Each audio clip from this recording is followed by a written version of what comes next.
सर्व विद्यार्थ्यांचे माझ्या यूट्यूब चॅनल बी स्मार्टमध्ये मी हार्दिक स्वागत करतो. आपण इंग्लिश ग्रामरमध्ये टेन्स आपण पाहत होतो आणि टेन्समध्ये आपण सिंपलचे सर्व प्रकार आपण पाहिले. सिंपल प्रेझेंट, सिंपल पास्ट आणि सिंपल फ्युचर. त्यानंतरचा टेन्सचा पुढचा प्रकार आहे प्रेझेंट कंटिन्युअस टेन्स किंवा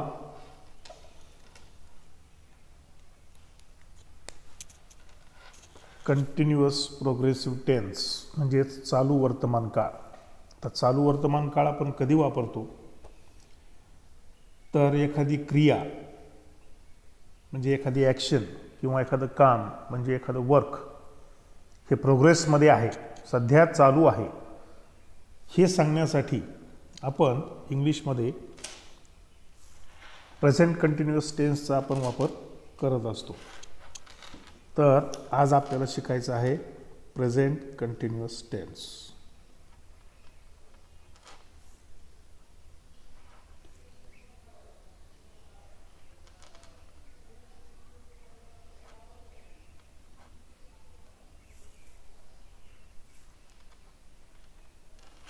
प्रेझेंट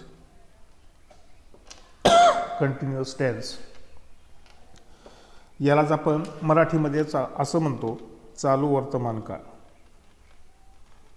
याला आपण मराठीमध्ये काय म्हणतो? चालू वर्तमान काळ. म्हणजे जी क्रिया किंवा जे काम सध्या चालू आहे, सध्याच्या काळात चालू आहे, प्रोग्रेसमध्ये आहे, हे सांगण्यासाठी, ती क्रिया सांगण्यासाठी इंग्लिशमध्ये आपण प्रेझेंट कंटिन्युअस टेन्सचा वापर करत असतो.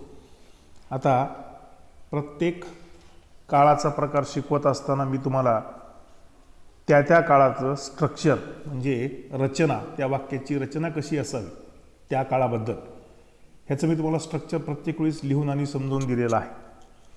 आता आपण प्रेझेंट कंटिन्युअस टेन्सचं काय पाहू? स्ट्रक्चर पाहू.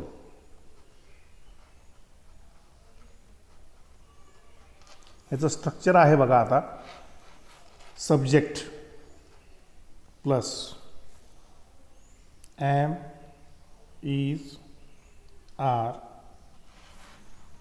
प्लस V1, V1लाच ING लागेल पुढे आणि प्लस O. लक्षात घ्या, तर स्ट्रक्चर असं आहे. सब्जेक्ट कर्ता प्लस एम इज आर. आता एम इज आर हे तुम्हाला टू बीचे, टू डूचे आणि टू हॅवचे हेल्पिंग वर्ब तुम्हाला लिहून दिले होते. आता प्रेझेंटमध्ये हेल्पिंग वर्ब वापरतात एम, इज आणि आर प्लस V1. V1 म्हणजे क्रियापदाचा बेस फॉर्म किंवा क्रियापदाचं मूळ रूप आणि क्रियापदाच्या त्या मूळ रूपाला ING हा प्रत्यय लागतो. प्रेझेंट कंटिन्युअसमध्ये क्रियापदाच्या मूळ रूपाला ING हा प्रत्यय लागत असतो. आपण त्याला V4 असं म्हणतो INGला. Plus O. O म्हणजे ऑब्जेक्ट, ऑब्जेक्ट म्हणजे कर्म. या पद्धतीनं आपलं स्ट्रक्चर या प्रेझेंट कंटिन्युअस टेन्सचं राहील. आता ॲमचा वापर कुठे करायचा, इजचा वापर कुठे करायचा आणि आरचा वापर कुठे करायचा? इंग्लिशमध्ये आय फर्स्ट पर्सन सिंग्युलर असेल तिथं आयच्या पुढे आपण नेहमी ॲम वापरतो. Is third person he, she, it. Third person singular he, she, it and any noun ह्याच्या पुढे आपण इज वापरतो आणि यू, वी आणि दे यांच्या पुढे आपण आर असं वापरतो. या हेल्पिंग वर्बचा वापर परत एकदा सांगतो. आयच्या पुढे नेहमी ॲम, ही, शी, इट यांच्या पुढे इज आणि यू, वी, देच्या पुढे आर. ठीक आहे. इजचा वापर करत असताना लक्षात ठेवा ही, she, it plus any nouns.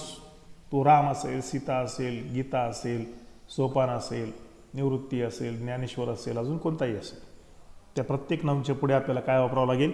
Is हे हेल्पिंग वर्ब वापरावे लागेल.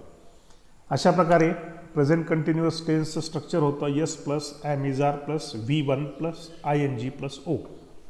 हे स्ट्रक्चर लक्षात ठेवा. वयोवरनंतर हे व्हिडिओ पाहत असताना लिहून घ्या. आणि आता आपण एखादं वाक्य करून बघू.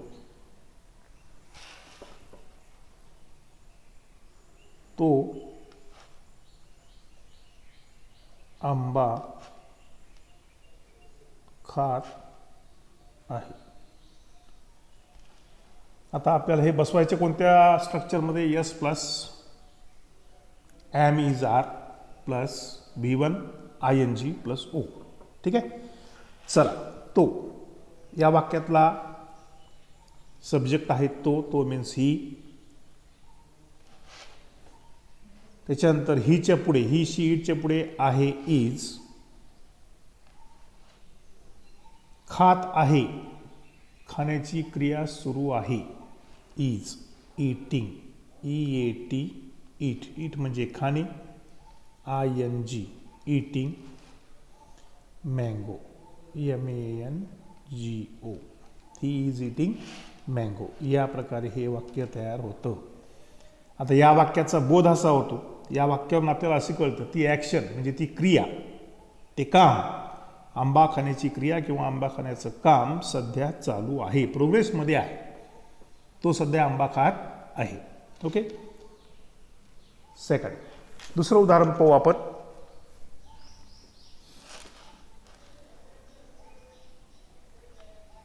ती एक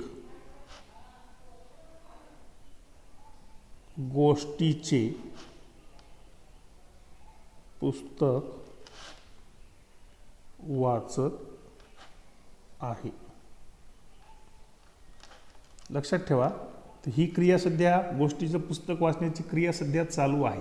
means it is present continuous tense. Okay. चालू वर्तमान काळ हा आहे. मग आता आपल्याला स्ट्रक्चरमध्ये बसवावं लागेल. ती, शी, इज, वाचत, रीडिंग,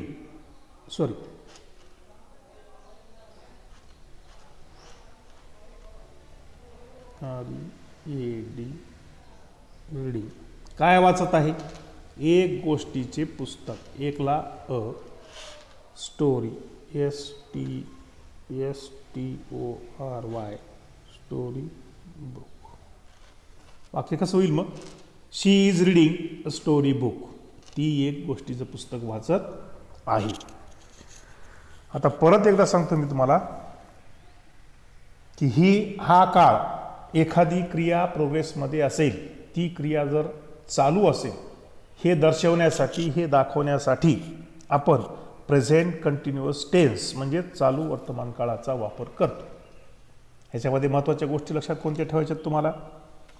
ह्याच्यामध्ये तुम्हाला लक्षात असं ठेवायचं आहे, कोणत्या कर्त्यासमोर तुम्हाला कोणतं हेल्पिंग वर्ब वापरायचं आहे. मी परत एकदा सांगतो, आय हे जे प्रोनाऊन आहे त्याच्या पुढे नेहमी ॲम वापरतात. ही, शी, इट आणि एकवचनासोबत इज वापरतात. वी, यू आणि दे या अनेक वचनांसोबत नेहमी आर वापरतात.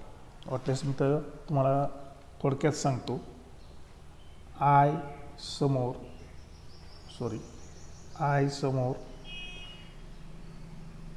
ॲम वापरावे. ही, शी, इट हे एक लक्षात आलं का? हे लिहून घ्या वाटल्यास. नंतर आय समोर नेहमी काय वापरावे? ॲम. पुढे बघा आता, he, she, it, he, she, it and any noun. Noun म्हणजे नाव. समोर इज वापरावे.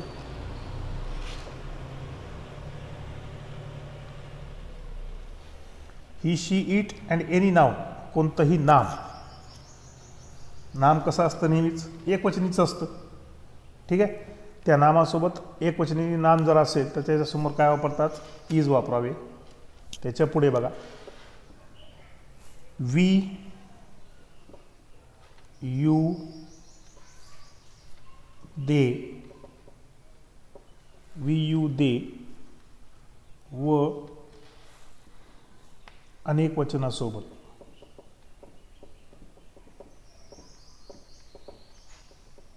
अनेक वचनासमोर काय वापरतात? आर वापरतात. काय वापरतात? आर. आता बघा, वी आम्ही, यू तुम्ही. इथं यूचा अर्थ तू न घेता तुम्ही घ्यायचा आहे. तुम्ही म्हणलं की अनेक वचन झालं. दे, दे म्हणजे ते म्हणल्यावर आपल्या लक्षात येतं की हे अनेक वचनी प्रोनाउन आहे, सर्वनाम आहे. मग वी यू दे आणि अनेक वचनांसमोर काय वापरतात? नेहमी आर. आता अनेक वचनांसमोर या शब्दाचा अर्थ boys, girls, students, peoples. Okay, हे सगळे अनेक वचनी नाम झाली. आर त्याच्यासमोर काय वापरतात? नेहमी आर असं वापरतात. हे वाटल्यास तुम्ही वहीत नोट डाऊन करून घ्या, लिहून घ्या. आपण अजून एखादं वाक्य बघू. बघा आता, राम पत्र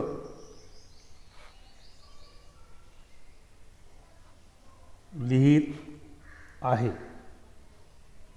राम पत्र लिहित आहे. ओके, ह्याच्यातला सब्जेक्ट कोण आहे? Ram, singular. Okay, third person singular. चला, सब्जेक्ट राम, RAM, राम आहे, इज.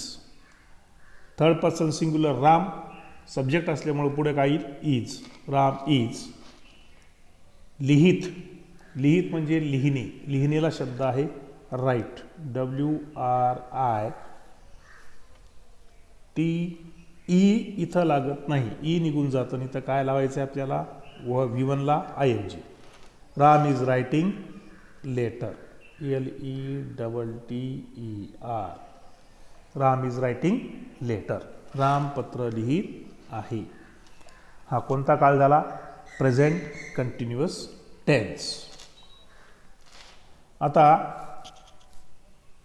तुमच्या तिन्ही वर्गाच्या ग्रुपवर 6वी, 7वी आणि 8वी, 6वी, 7वी आणि 8वी या तिन्ही वर्गाच्या ग्रुपवर एक व्हर्बची मी एक लिस्ट PDF पाठवतो. ती PDF पहा. त्यातले व्हर्ब म्हणजे क्रियापद तुम्हाला जे आवडतील, जे तुम्हाला सोपे वाटतील ते निवडा.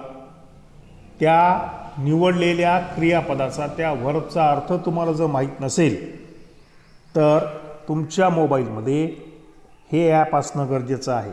GOOGLE, Google translate. Google translate नावाचा ॲप तुमच्या मोबाईलमध्ये घ्या. त्याच्यामध्ये इंग्रजी शब्दाचा अर्थ मराठीमध्ये लगेच आपल्याला कळतो. मग त्या व्हर्बचा अर्थ तुम्ही कुठं पाहताल? गुगल ट्रान्सलेटवरती पहा. आणि स्ट्रक्चर जे तुम्हाला सांगितलं, S plus am is are plus V1 ING plus O म्हणजेच प्रेझेंट कंटिन्युअस टेन्स या काळाच्या प्रकारात तुम्ही निवडलेलं क्रियापद वापरून आधी मराठीतलं वाक्य लिहा आणि मग त्या मराठी वाक्याचं रूपांतर, त्याचं ट्रान्सलेशन तुम्ही तुमच्या वहीवर करून ठेवा. असे तुम्ही कमीत कमी किती वर्ब घ्यायचे? कमीत कमी तुम्ही असे 20 वर्ब्स निवडा. किती वर्ब्स निवडताल? 20 वर्ब्स निवडा. त्याच्यानंतर याचं काय करायचं आहे तुम्हाला? आधी मराठी वाक्य तयार करा. मराठी वाक्य तयार झाले की त्यानंतर त्याच वाक्याचे ट्रान्सलेशन म्हणजेच भाषांतर, ट्रान्सलेशन इंग्लिशमध्ये करा.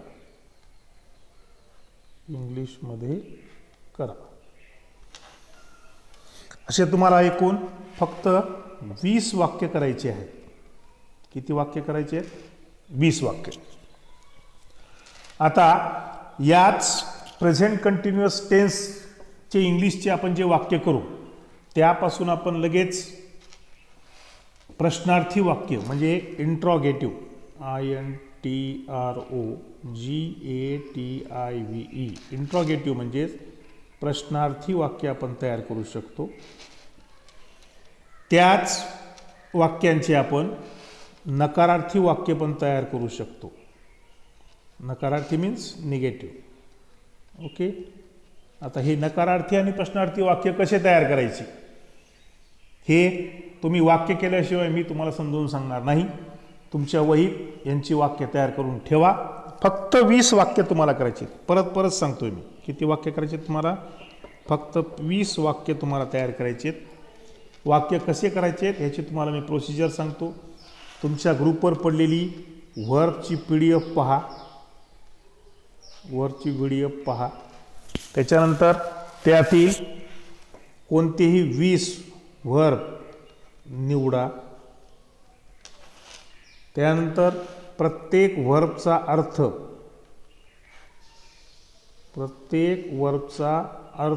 अर्थ माहीत असला चांगली गोष्ट आहे. माहीत नसेल तर त्या अर्थ कुठं शोधायचा, तो अर्थ तुम्हाला गुगल ट्रान्सलेटवर शोधायचा आहे. कुठं शोधायचा आहे? Google translate. ओके, गुगल ट्रान्सलेटवर अर्थ शोधा. अर्थ शोधून झाल्यानंतर तुम्हाला त्याचं आधी मराठी वाक्य करायचे, मग मराठी वाक्य तयार करा. मराठी वाक्य तयार करा आणि मराठी वाक्य तयार झाले की त्याच वाक्याचे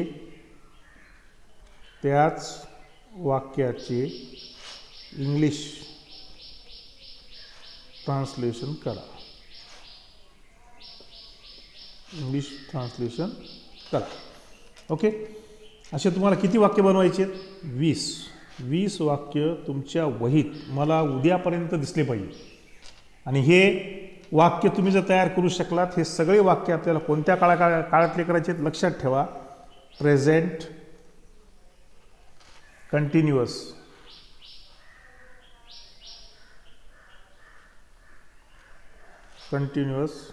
टेन्सचे आपल्याला वाक्य तयार करायचे. प्रेझेंट कंटिन्युअस टेन्स मीन्स चालू वर्तमान काळ. Okay,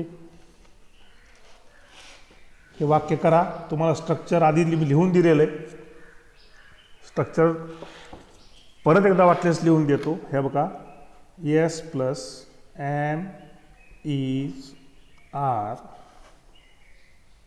plus V1 ING plus O, हे त्याचं काय आहे? स्ट्रक्चर आहे. या स्ट्रक्चरमध्ये ती वाक्य बसवा. तुम्ही तयार केलेली मराठीतली वाक्य आणि ती 20 वाक्य तयार करून मला दाखवा. मी तुमच्या वहीवर ते पाहील. आणि यानंतर मग आपल्याला काय करायचं? तुम्हीच तयार केलेल्या वाक्यांची तुम्हाला त्याचे प्रश्न तयार करणे, म्हणजे इंट्रॉगेटिव्ह सेंटेन्सेस तयार करणे, प्रश्नार्थक वाक्य तयार करणे आणि त्यांचे पुन्हा निगेटिव्ह सेंटेन्सेस, नकारार्थी वाक्य पण त्याच वाक्यांपासून आपल्याला तयार करता येतात. ते सोपं आहे, ते काही एवढं अवघड नाही. ठीक आहे. आजच्या इंग्लिशच्या या तासापुरतं आज एक काळ शिकवला, तो म्हणजे प्रेझेंट कंटिन्युअस टेन्स. आणि जर माझा व्हिडिओ जर आवडला असेल तर माझ्या चॅनलला, बी स्मार्ट या चॅनलला लाईक करायला विसरू नका. Okay, thank you.